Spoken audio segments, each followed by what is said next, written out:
E aí, gente boa, tudo bom com vocês? Então, vamos falar um pouquinho acerca daquela passagem que fala do exército de 200 milhões, né, de soldados que tem ali.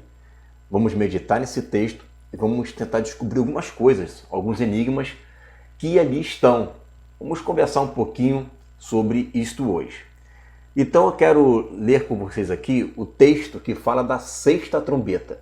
Lembrando, gente, que na primeira metade da última semana de Daniel vão tocar 4 trombetas, tá? Tocam 4 trombetas na primeira metade da última semana de Daniel.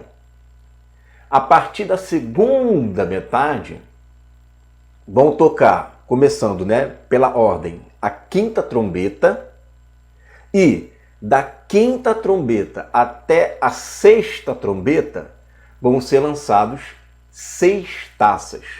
Você percebe aí que vai ser um momento onde entre a quinta e a sexta o negócio vai pegar fogo, tá?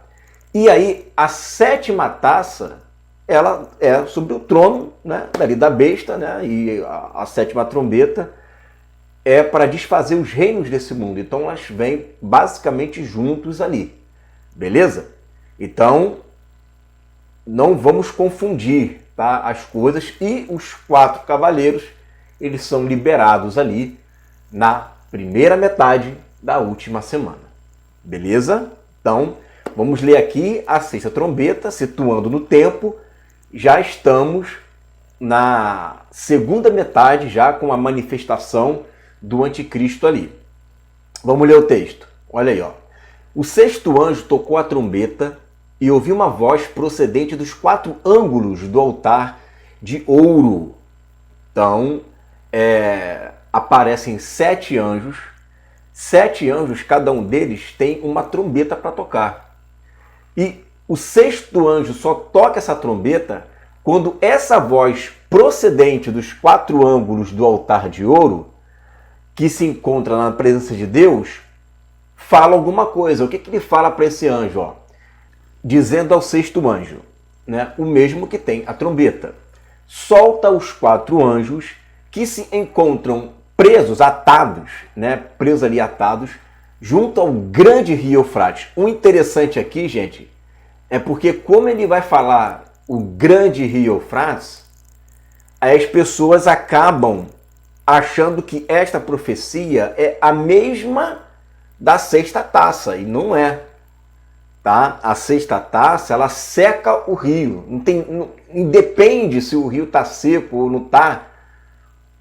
Uma coisa não interfere na outra. Seco ou não seco, vai se liberar dos anjos. Já ouvi gente dizer que o rio está secando para aparecer ali, né, as prisões e eles serem soltos. Não tem nada a ver, gente. O físico, neste momento, não vai interferir em nada com o mundo espiritual.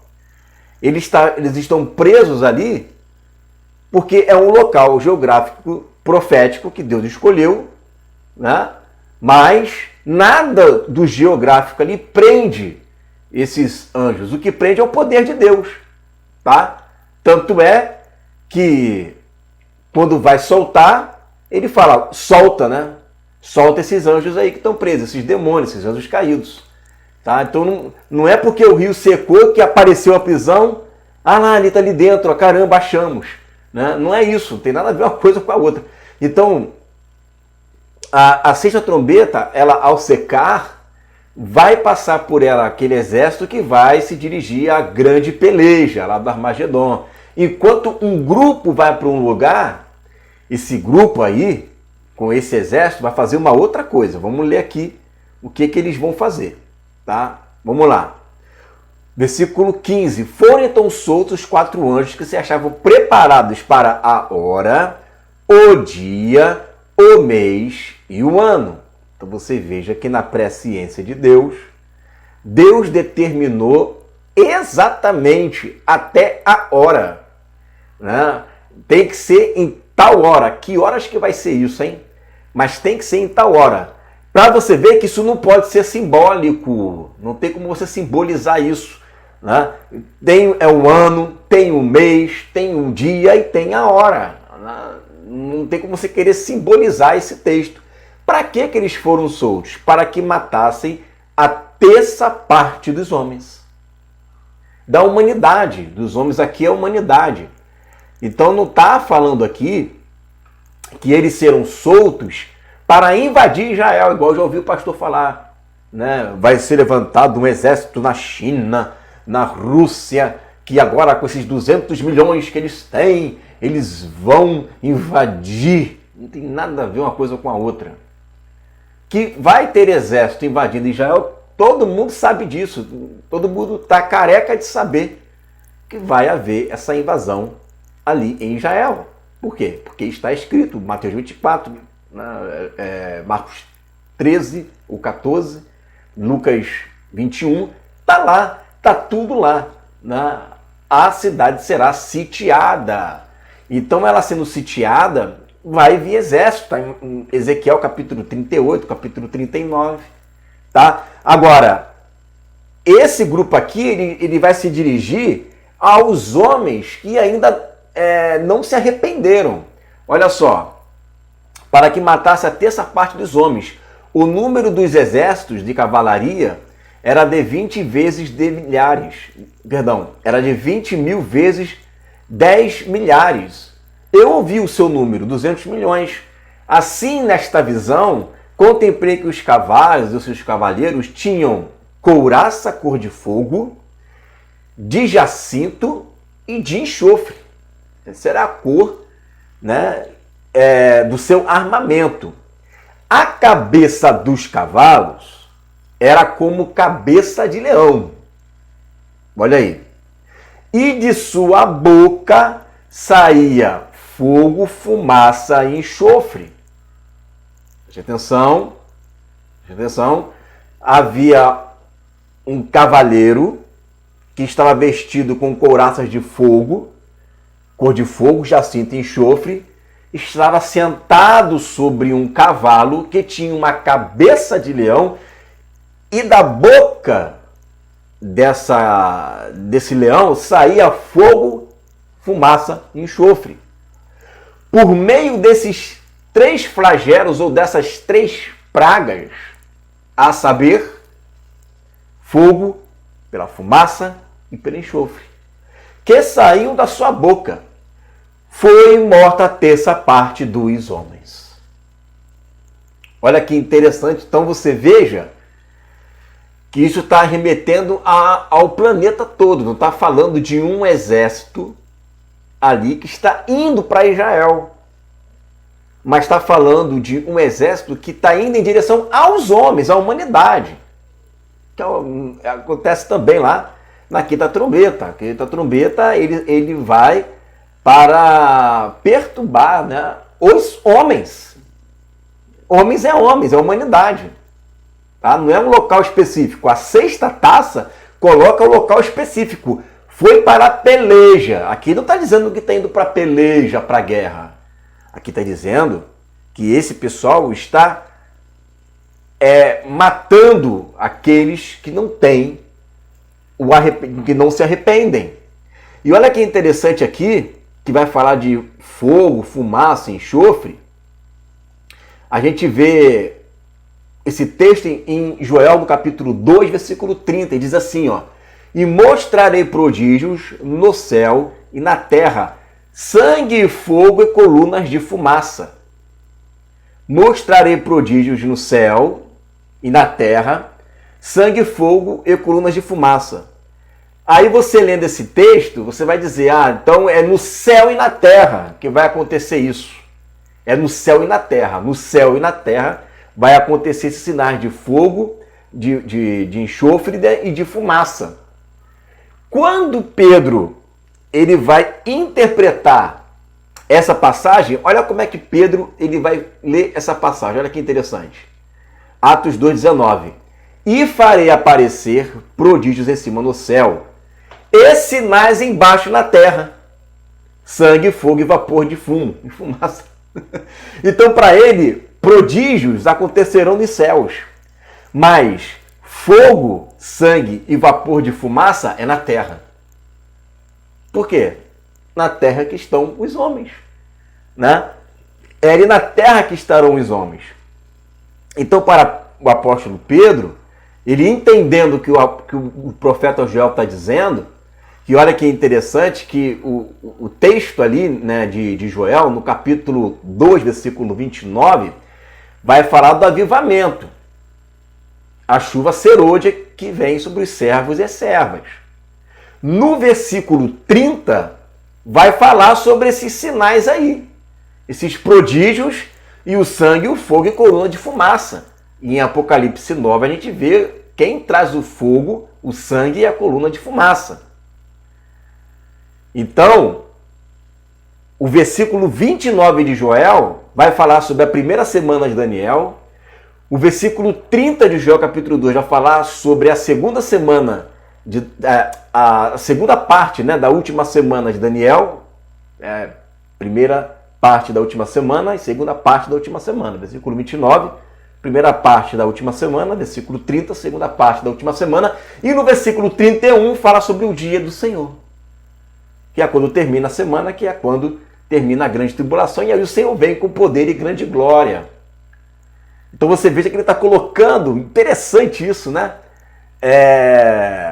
O livro de Joel coloca exatamente as aparições dos prodígios dos céus e do sangue, fogo e coluna de fumaça na segunda parte da última semana de Daniel, que é exatamente a sexta trombeta que toca na segunda parte da última semana de Daniel. E depois desse evento ele já pula direto para o último evento, que é o dia do Senhor. Né? Veja que bacana como que o Espírito comunica aos profetas com antecedência, né? Então veja aqui, ó, recapitulando, por meio desses três flagelos, a saber, pelo fogo, pela fumaça e pelo enxofre que saíam da sua boca, foi morta a terça parte dos homens, pois a força dos cavalos estava na sua boca e na sua cauda, porquanto a sua cauda se parecia com serpente e tinha cabeça, e com ela causava dano. Então, a força que existia nos cavalos estava, vamos ler de novo, né? Na boca, a boca dele é onde sai fogo, fumaça e enxofre, que é a cabeça de leão. Mas ele também tem uma segunda força, que é a cauda, porque essa cauda é como uma serpente. E tinha uma cabeça essa serpente. E essa serpente também causava dano, né? E olha que interessante. Vamos ler aqui Isaías capítulo 9, versículo 14 e 15. Olha que interessante aqui, ó. Assim o Senhor cortará de Israel a cabeça e a cauda, o ramo e o junco, no mesmo dia. Um ancião e um homem de respeito é a cabeça, e o profeta que ensina a falsidade é a cauda. Caramba, sabe o que eu aprendo aqui? Olha que interessante, hein? Agora é uma coisa que a gente precisa meditar mais. Mas me parece que este camaradinho aqui, esse exército, né, de 200 milhões, o lance deles são com os líderes, líderes religiosos. O papo deles é com os líderes religiosos. Porque as características desses demônios aqui parece que vão direto para o cabeça e para o falso profeta. Dentro do corpo de Cristo. Dentro do corpo de Cristo. Pessoas que não foram para o deserto, pessoas que ficaram na dúvida, gente que não acreditou nos profetas, pessoas que acabaram não aderindo à ida, né, ao deserto. Então me parece, tá, gente, que vão existir muitos. Se já começa hoje, se já tem hoje, não tem hoje várias pessoas que se julgam mestres, profetas, gente que se acham grandes conhecedores da verdade, faz um canal no YouTube e já quer ensinar. Não é isso? Então, se você for ler aqui o texto, a força do cavalo está na sua boca, né? E está ali também na sua cauda, né? Estava na sua cabeça, né? Na sua cabeça, que é onde tem a boca, né? E está na sua cauda. Então veja bem, ó, o ancião e o homem de respeito é a cabeça. E o profeta que ensina a falsidade é a cauda. Então dá a entender que essa serpente aqui, ela tem serpente. Esses cavaleiros aqui, esse exército aqui, é para atormentar e matar os que ensinam falsidade de todas as religiões. Gente, vai ser um negócio de louco, tá? Porquanto a sua cauda se parecia com serpente, né? Enganador, por isso que é o falso profeta que está lá, né? É o profeta. A cauda é a serpente, o falso profeta, né? Ele tinha cabeça e com ela causava dano. A cabeça está ali, né? Também na profecia. É o ancião, é o líder, né? Que oprime o povo. A parada ali são os líderes religiosos. Os outros homens, aqueles que não foram mortos por esses flagelos, por essas pragas, não se arrependeram das obras das suas mãos, deixando de adorar os demônios e os ídolos de ouro, de prata, de cobre, de pedra e de pau, que nem pode ver, e nem ouvir, nem andar, nem ainda se arrependeram dos seus assassínios, nem das suas feitiçarias, nem da sua prostituição, nem dos seus furtos. Percebeu, gente? Que coisa, né? Então, dá a entender que o lance é o seguinte, olha, nós chamamos o arrependimento durante 3 anos e meio. Não quis? Agora vai vir os ais. E tá aí, ó, a 6ª trombeta, meu irmão. A 6ª trombeta já começa a ir nos líderes religiosos. Tá? Bom, é o que dá a entender o texto juntando com Isaías capítulo 9. Tá? Porque é muita coincidência para ser coincidência. Valeu, gente? É isso daí, né? Deixa um comentário aí o que você achou do vídeo. Quiser acrescentar alguma coisa, fica à vontade. Que Deus te abençoe. Fica essa palavra em nome de Jesus.